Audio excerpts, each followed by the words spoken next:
บ่จริงหักจำต้องฝืนเจียแหงหักอายสุดท้ายก็ต้องคมคืนจะบ่สนใจใดอื่นเอาวันคืนสดชื่นกับเบียร์เบียร์เบียร์เจ้าเหมือนเพื่อนแก้วสวยทอดให้แล้วเสียมน้ำที่แทงคาใจแล้วหาให้ใหม่ให้ได้สายที่ปอดใสจะลืมให้ได้แล้วฝากใจเอาไว้กับเบียร์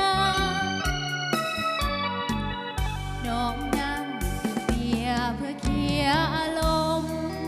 น้ำเบียร์ที่ไอ้ว่าขมมันสร้างเล้าลมหัวใจดื่มแล้วก็เปลี่ยนจิตใจก็ยิ่งสดใส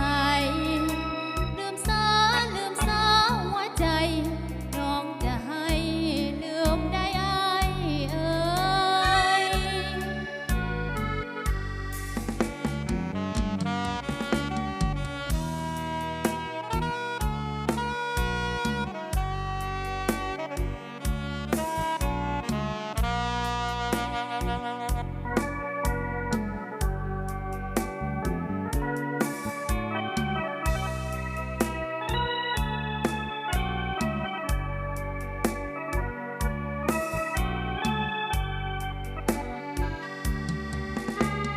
เบียร์เบียร์เจ้าเหมือนเพื่อนแก้